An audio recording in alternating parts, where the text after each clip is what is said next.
By watching this short video, you will be able to prove to yourself that the Bible is repulsive. The Bible is so repulsive that it has no place in a modern civilized society. Example 1.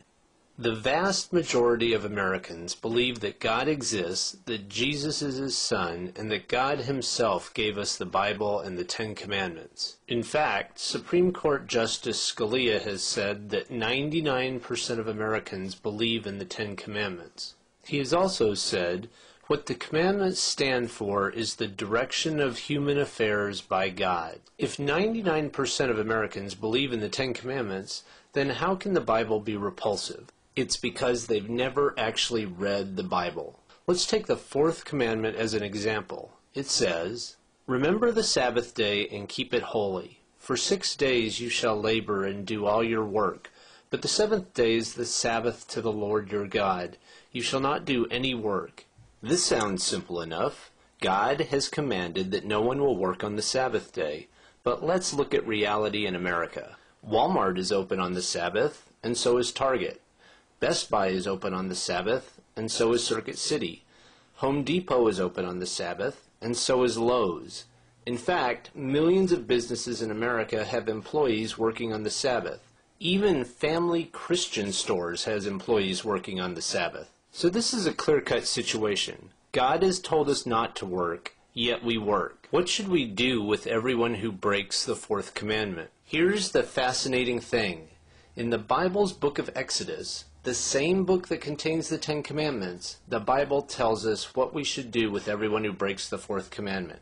For 6 days work is to be done, but the seventh day is a Sabbath of rest, holy to the Lord. Whoever does any work on the Sabbath day must be put to death. That's right. The Bible demands the death penalty for tens of millions of Americans. Should we line these tens of millions of Americans up and shoot them? Should we put them in giant gas chambers? I think we can all agree that the thought of killing tens of millions of innocent Americans is repulsive. It is repulsive. And make no mistake about it, the Bible really means what it says. It fully intends to be this repulsive. In Isaiah 40, verse 8, the Bible says, "The grass withers, the flower fades, but the word of our God will stand forever." The Bible says the same thing in 1 Peter 1, verse 24 and 25. And in Psalms 19, verse 7, the Bible says, "The law of the Lord is perfect." Perfect. Since the laws of the Bible are perfect, they should never change. Do you believe that we should kill millions of innocent people because they work on the Sabbath?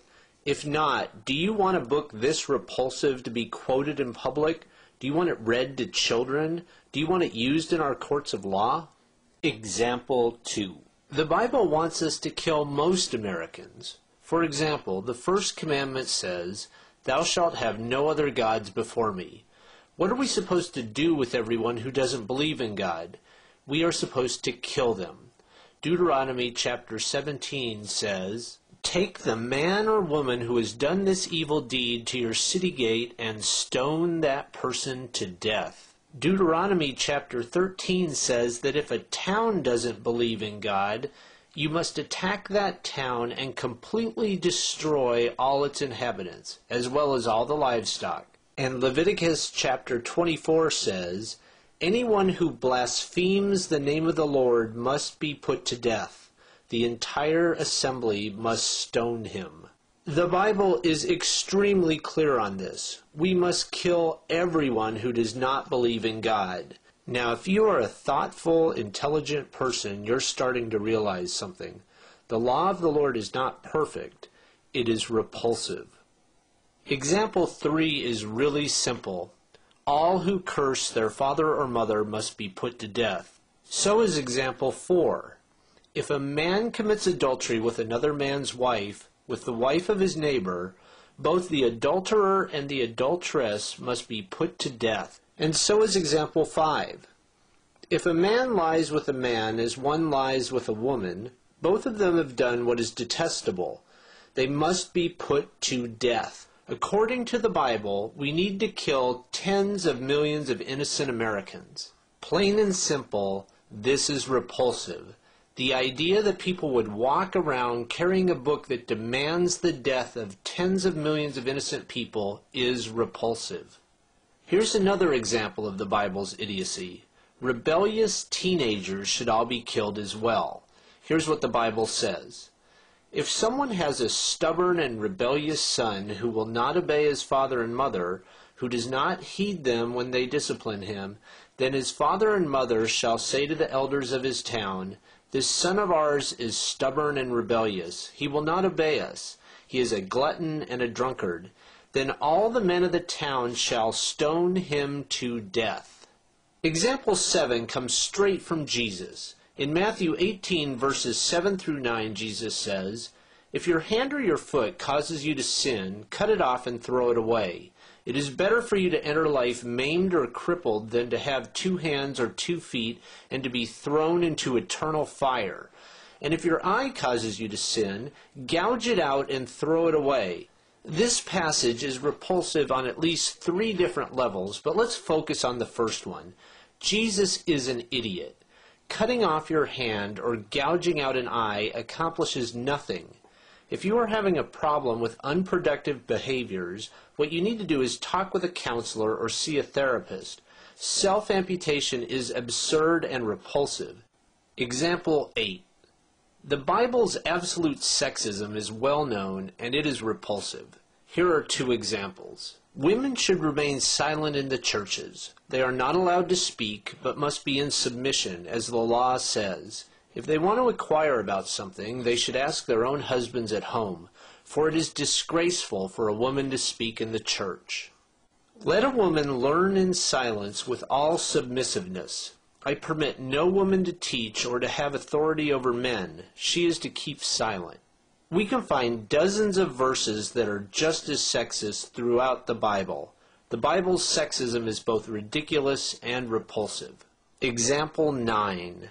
The Bible fully supports slavery. In fact, the Bible has been used in many cases, including the American Civil War, as an authoritative justification of slavery. Here are 3 examples. Your male and female slaves are to come from the nations around you. From them you may buy slaves. You may also buy some of the temporary residents living among you and members of their clans born in your country, and they will become your property. You can will them to your children as inherited property and can make them slaves for life. Now look at this. If a man beats his male or female slave with a rod and the slave dies as a direct result, he must be punished. But he is not to be punished if the slave gets up after a day or 2, since the slave is his property. In the New Testament we find this. Bid slaves to be submissive to their masters and to give satisfaction in every respect. They are not to be refractory nor to pilfer, but to show entire and true fidelity. As you can see, the Bible is extremely clear on this. Buying and selling slaves is fine. Beating slaves is fine. Slaves are to show entire and true fidelity. If you are a normal, intelligent person, you are extremely clear on something else. The entire idea of slavery is repulsive. Example 10. The Bible is riddled with repulsion. Take, for example, this verse. Anyone who is captured will be run through with a sword. Their little children will be dashed to death right before their eyes. Or what about this? They shall fall by the sword, their little ones shall be dashed in pieces, and their pregnant women ripped open. Or this, kill every male among the little ones, and kill every woman who has known man by lying with him. But all the young girls who have not known man by lying with him, keep alive for yourselves. You have probably gotten the picture by now. The Bible is repulsive. You have seen 10 graphic examples of repulsion in this short video. You can find hundreds of verses like these throughout the Old and New Testaments. We currently use the Bible throughout American society. We do that in large part because most Americans have never read the Bible and have no idea how disgusting it is. We read from this book at weddings and funerals. We force people to put their hands on this book in court. We find copies of the Bible in nearly every hotel room in America. But now you know the truth. The Bible demands that we kill everyone who works on the Sabbath. The Bible commands us to kill teenagers who drink too much. The Bible empowers us to enslave people of other nations. The Bible commands that we oppress women and kill people who happen to be homosexual. A book this repulsive has no place in our society. It is time for the thoughtful, intelligent people of this nation to acknowledge this simple fact and then act on it. Would you like to learn more? Please visit godisimaginary.com and whywon'tgodhealamputees.com.